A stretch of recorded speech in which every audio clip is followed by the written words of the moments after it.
Praise the lord. ఇశ్రాయేలు స్తుతుల మీద ఆసీనుడైన ఆరాధ్య దైవమైన యేసుక్రీస్తు నామమునకు సర్వ ఘనత మహిమ ప్రభావములు యుగయుగములు కలుగునుగాక. మీకు రక్షణ, ఆరోగ్యము, సమాధానము, కృప కలుగునుగాక. ఈ దినపు యేసయ్య జీవపు మాట 104వ కీర్తన 34వ చరణం. నేను యెహోవా యందు సంతోషించెదను.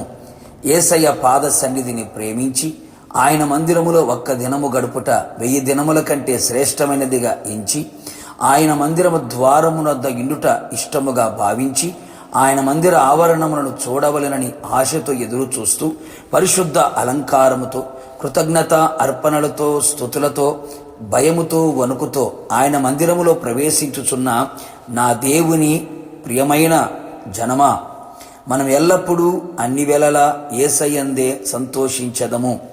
ప్రతి ఆత్మీయుడు, ఆయన శిష్యులు, ఆయనను అనుసరించే వారందరూ ఆయనయందే సంతోషించవలెను. మన సంతోషము యేసయ్యే.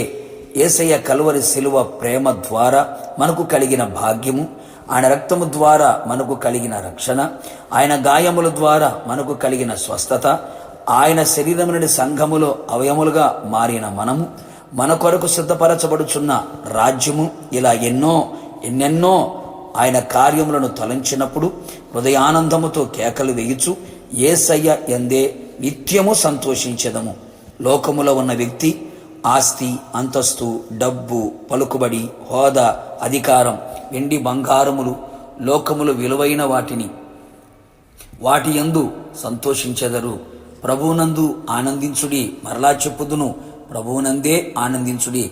ఎన్ని శ్రమలైనా, ఎన్ని నిందలైనా, అవమానాలైనా, ఆర్థిక ఇబ్బందులైనా, కష్టాలైనా, ఇరుకులైనా, ఇబ్బందులైనా, తలకు మించిన సమస్యలే ఎదురైనా మన సంతోషము యేసయ్యలోనే వెదికెదము.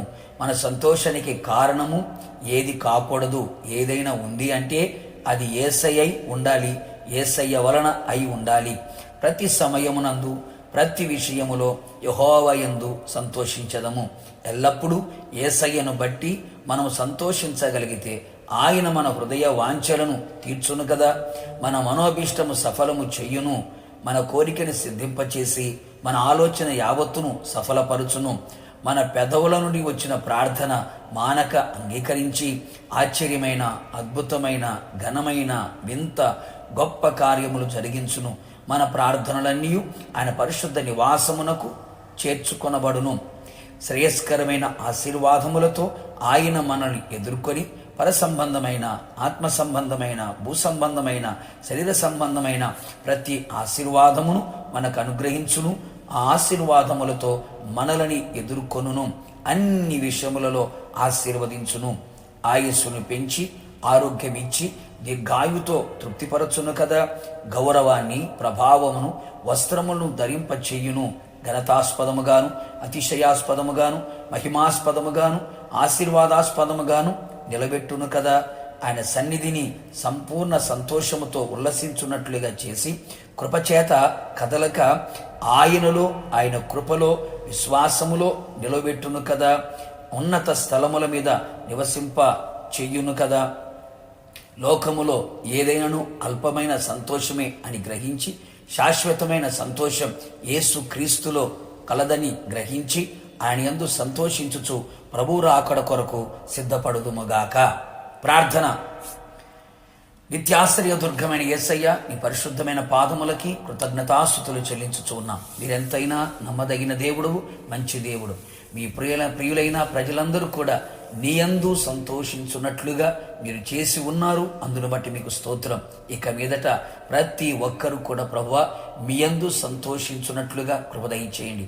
లోకములో ఉన్న ఏది, దేని ద్వారా కలిగే సంతోషం శాశ్వతమైనది కాదని, అల్పమైనదని, స్వల్పమైనదని గ్రహించిన వారై సంపూర్ణమైన శాశ్వతమైన సంతోషం అది మీలోనే దొరుకుతుందని గ్రహించిన వారై ప్రభువా మీ యందు సంతోషించున్నట్లుగా, ఎలాంటి పరిస్థితుల్లోనైనా సరే మీ యందు సంతోషించున్నట్లుగా కృప దయచేయండి.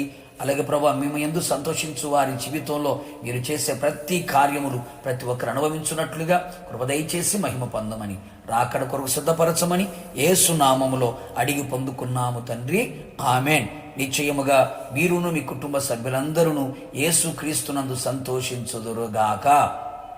God bless you.